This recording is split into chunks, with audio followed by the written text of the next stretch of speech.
आपको सबको नमस्कार। कैसे हैं आप सब लोग? मुझे भी कोरोना हो गया था और लगभग 7-8 दिन में होम आइसोलेशन में रहा। आप सबकी खूब दुआएं मिली, आपका खूब आशीर्वाद मिला, आपकी सबकी शुभकामनाएं आ रही थी, उसके लिए आप सबका बहुत बहुत शुक्रिया, तहे दिल से शुक्रिया। मुझे लगभग 2 दिन बुखार रहा, उसके बाद मैं ठीक था लगातार, लेकिन जो कोविड के प्रोटोकॉल हैं उसके हिसाब से मैं 7-8 दिन होम आइसोलेशन में रहा। अब मैं वापस आप सबकी सेवा में हाजिर हूँ। आप सब लोगों की शुभकामनाओं के लिए बहुत बहुत शुक्रिया। लेकिन दिल्ली में जो कोरोना की रफ़्तार बहुत ज़्यादा तेज़ी से बढ़ रही है, उसको लेके मैं हमेशा से चिंतित था। हालांकि मैं होम आइसोलेशन में था, लेकिन फ़ोन के ऊपर मैं लगातार अ, अपने सभी ऑफिसर्स से, चीफ सेक्रेटरी साहब से, हेल्थ मिनिस्टर से, सबसे लगातार संपर्क में था। जो जो इंतज़ाम किए जा रहे हैं और जिस तरह से कोरोना की स्पीड बढ़ रही है उसके ऊपर मैं नज़र रखे हुए था।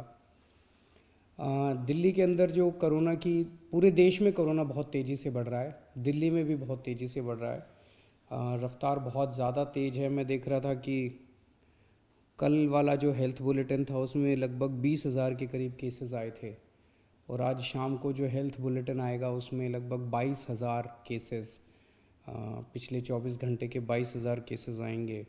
तो डेली बहुत तेज़ी से केसेस बढ़ रहे हैं, जिसको, जो एक चिंता का विषय तो है, लेकिन जैसे मैंने पहले भी बोला था, घबराने की बात नहीं है। जब मैं बोल रहा हूँ घबराने की बात नहीं है, तो मैं सारा डेटा एनालाइज करके बोल रहा हूँ।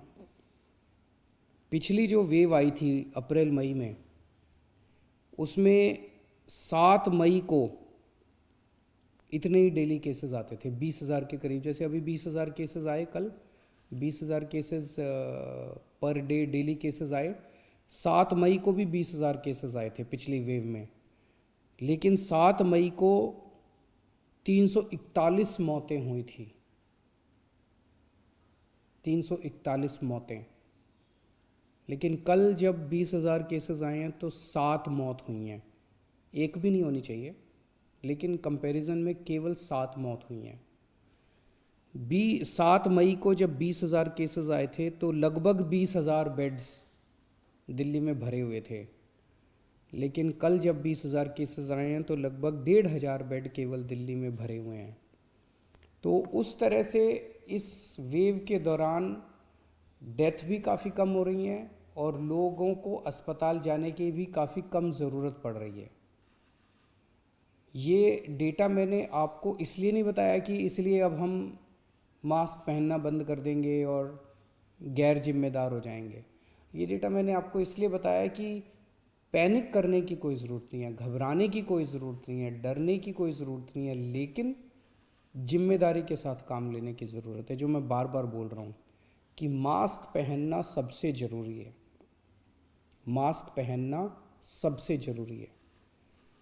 कई लोग मेरे से प्रश्न पूछ रहे हैं, लॉकडाउन लगेगा? हम लॉकडाउन नहीं लगाना चाहते, लॉकडाउन नहीं लगेगा अगर आप मास्क पहनोगे तो।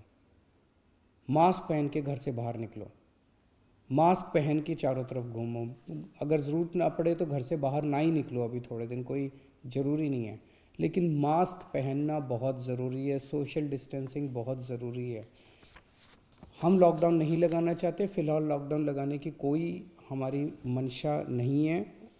और हम चाहते हैं कि जल्दी से जल्दी ये वेव ख़त्म हो, और कोशिश हमारी है कि कम से कम रिस्ट्रिक्शंस हम लोग लगाएं, ताकि लोगों के रोज़ी रोटी चलती रहे, लोगों के रोज़गार चलते रहें।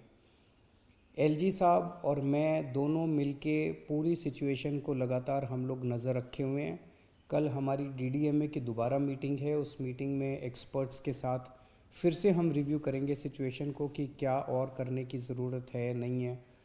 केंद्र सरकार से लगातार हम लोग संपर्क में हैं, केंद्र सरकार से भी हमें पूरा सहयोग मिल रहा है। तो सब लोग मिलके, मैं, एलजी साहब, हमारे सारे ऑफिसर्स, केंद्र सरकार, सब लोग मिलके सिचुएशन के ऊपर नज़र रखे हुए हैं और सिचुएशन को कंट्रोल किए हुए हैं। पहले भी हम सब दिल्ली वासियों ने मिलके कोरोना की इतनी बड़ी इतनी खतरनाक लहर थी जो अप्रैल वाली थी, उसको हमने पार पा लिया, तो इस लहर को भी हम लोग पार पा लेंगे। चिंता करने की ज़रूरत नहीं है, लेकिन जिम्मेदारी के साथ काम करने की ज़रूरत है। और जिन जिन लोगों ने वैक्सीन नहीं लगवाया, प्लीज़ जाके वैक्सीन ज़रूर लगवा लीजिए। वैक्सीन लगाने से मतलब ये नहीं है कि करोना नहीं होगा, लेकिन करोना अगर हुआ तो आपको कम माइल्ड करोना होगा, आपकी जान को खतरा नहीं होगा, आपको अस्पताल हो सकता है जाने की ज़रूरत ना पड़े। नमस्कार।